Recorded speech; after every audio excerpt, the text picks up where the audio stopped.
or Tasman's left. Meteorologist Janessa Webb. We have increasing clouds making its way across the DMV, and we're transitioning into a kind of a stormy pattern. We have issued a DMV first warn day across the district. We'll look at the timing coming up.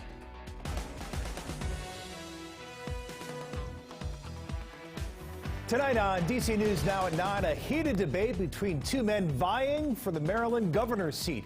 The election less than a month away and the pressure on. We're breaking down the highlights of tonight's face-off in a live report. We agree that we both need to be focused on the big issues for DC. In the midst of a recent scandal, a top DC leader is off the job. What the mayor is saying tonight about his resignation. And a local board plagued with controversy. 5 Maryland officials stepped down all at the same time. So what happens next? We have that update tonight. Good evening. Thank you so much for joining us for DC News Now at 9. I'm Tasmin Mahfouz. Hi, everybody. I'm Chris Flanagan. Tonight, DC's deputy mayor out of a job after allegations that he choked a man in Arlington. Yeah, reporter Marielle Carbone is live outside the John Wilson building for us tonight. And Marielle, the mayor says she spoke to Chris Geldart face-to-face about this. Yeah, she did. You know, he took a personal leave after news first broke about his arrest and those allegations last week, and he has not been back on the job. He will not be back on the job because the mayor tells us she did accept that resignation.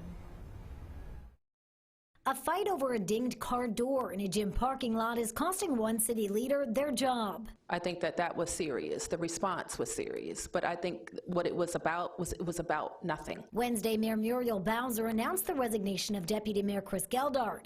It comes after a warrant was filed for his arrest. He's accused of grabbing a man by the throat and now faces charges of assault and battery. But I had a face-to-face conversation with Deputy Mayor Geldart, and we agree that we both need to be focused on the big issues for DC. Bowser says the resignation was mutual, although she won't say who initiated the conversation. Geldart served as Deputy Mayor of Public Safety and Justice since 2021.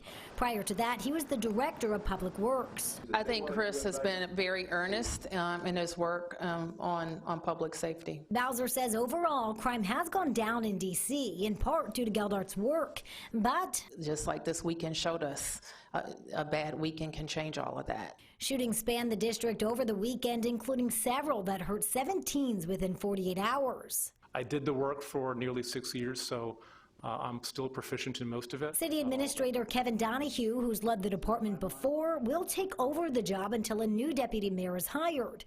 He says he'll focus on making sure the police chief has all the resources he needs to do the job. This past week was a pretty tough week. We had about 25 people shot.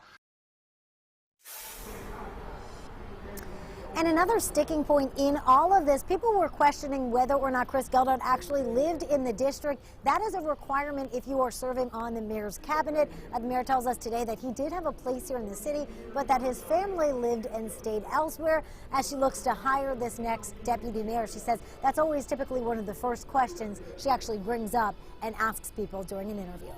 Reporting live downtown tonight, I'm Marielle Carbone, DC News Now. Hi, good evening, everyone. Man, we have made the transition out of the sunshine and now the clouds. They are really starting to float in from the south to the east, and you can see our current radar limited green that we are seeing. So not much moisture, but increasing clouds, and that's really going to keep us insulated for tonight. Our overnight lows, we are talking about upper 50s, lower 60s in most spots, so a very warm evening.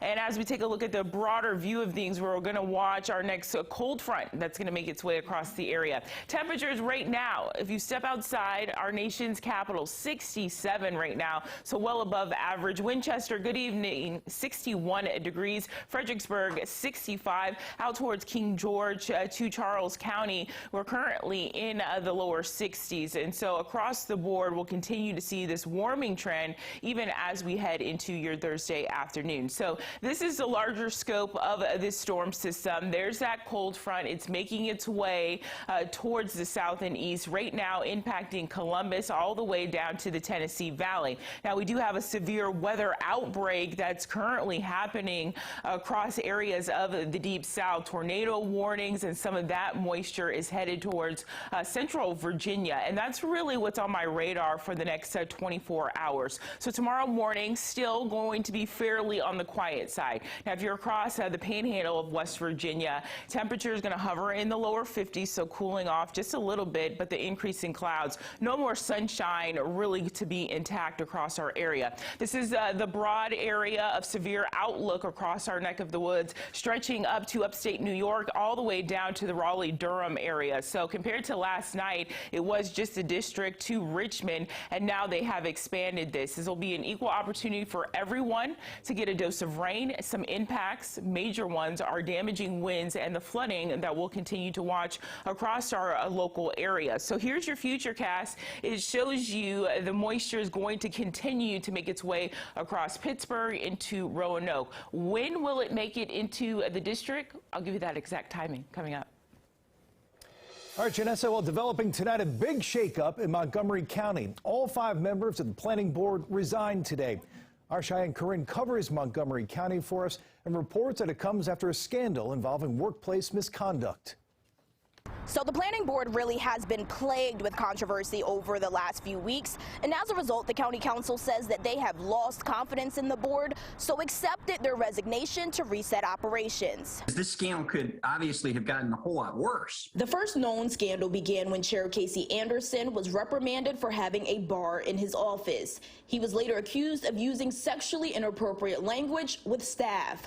Next, the planning department's director, Gwen Wright, was fired abruptly. It was the culmination of all of this that resulted in the council's shared loss of confidence. Earlier this week, the founder of Montgomery Perspective, Adam Panyuko, wrote a scathing article criticizing the board and calling it a flaming expletive.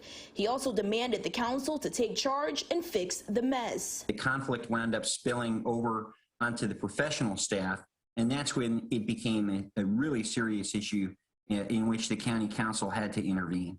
The planning board is one of the least known bodies of government, but it has one of the greatest impacts of our quality of life. The board oversees zoning, land use, economic development, parks, and transportation. And in the short 2 weeks that we have until new planning board members are approved, the staff will continue doing their work, and we will have continuity. The council says they do have confidence in the planning department's newly appointed acting director, Tanya Stern. They are now looking for residents who are interested in zoning, housing, and environmental policy. But as for what Panyuko wants to see moving forward, and what I'm hoping is now that the council has stepped in and pushed them all out, that future planning board members will think twice before they get engaged in the kind of activities that we have been witnessing. So I'm actually pretty hopeful. Now, those resignations are effective immediately, and the upcoming meetings, which usually happen here in Wheaton, have been canceled. Now, if you're interested in applying, that deadline is October 18th, and then October 25th, the county council is set to make their selection. Reporting in Montgomery County, Maryland, I'm Cheyenne Corinne for DC News Now. And DC News Now is your local election headquarters. Yeah, we're keeping a close eye on the Maryland governor's race. Republican candidate Dan Cox and Democratic candidate Wes Moore faced off tonight in the first and only debate before Election Day. Yeah, the debate took place in Owings Mills, Maryland. Our Annalisa Gale was there and brings us the hot button issues that were brought to the table. This was the first televised debate between the two candidates for governor. There were watch parties all across Maryland. I came out to support Delegate Cox. One of the things that I believe that a lot of times we focus on the minute issues. For me, it's about schools. I'm here because our educators are supporting Wes Moore. The first and only scheduled debate in Maryland's race for governor covered hot button issues like abortion rights. I am pro-life, and I fully trust women to make this decision with their doctors. The COVID-19 pandemic. I stood firmly in saying I'm for vaccines, personal choices for that, but I'm opposed to vaccine passports. We had a member of the Maryland General Assembly who sought to impeach Governor Hogan because he chose to follow the science. That member of the Maryland General Assembly was Dan Cox. Racial disparities. I'm a civil rights attorney. I'm about equal justice for all of Maryland, making opportunities, bridge loans, opportunity zones. We need to make sure that all of our citizens in Maryland have what they need to have an education. The impacts of racial disparities did not start 2 years ago. Delegate Cox. And public schools. What I will do also is ensure that the indoctrination stops. We cannot have transgender indoctrination in kindergarten. I want to say to all of our LGBTQ youth and families, I see you and I hear you. And all policies that will be made in partnership. With weeks to go until the midterm elections, the candidates are remaining focused on securing as many votes as they can. We are running to win. We're running to the finish line. And going all over the state of Maryland, meeting voters where they are, and talking about the issues that I know that they care about, which is making sure that we have an And the debate certainly had some fireworks and jabs. With us now is our political and government reporter, Leonard N. Fleming. And Leonard, the candidates definitely touched on the issues you'd expect: abortion, crime, the economy, and education, of course. Yeah, and Leonard, you were saying that you saw name-calling and some spirited exchanges. You also got to talk to both Wes Moore and Dan Cox after that debate. Good evening, Chris and Tasmin. They accuse each other of being dishonest, with Cox calling Moore a phony and accused the businessman of lying in his best-selling book about his Baltimore experience. And Moore hit back by labeling Cox a 2020 election denier and so unfit for office that Governor Hogan would refuse to give him a tour if he won. Both weighed in post-debate. So I absolutely feel like we succeeded. We had a very good back and forth. I appreciated the opportunity to do the back and forth. I thought it was a great opportunity for the people of Maryland to have their voices heard and to have the discussion open. That's the process of democracy. That's what makes our republic great. And so it was a real honor. I think it went well. Well, I think voters have a very clear understanding of not just who I am, but also the danger that my opponent presents.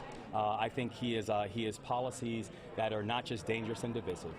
He has economic policies that would take the state backwards. And I believe that if we, as we're moving and thinking clearly and seriously about the future of democracy, the future of our state, how we want to create pathways for work and wages and wealth for all of our families, how do you make sure that our communities are safe, how do you have a 21st century education system, it's very obvious from that my opponent does not have an answer to any of those questions.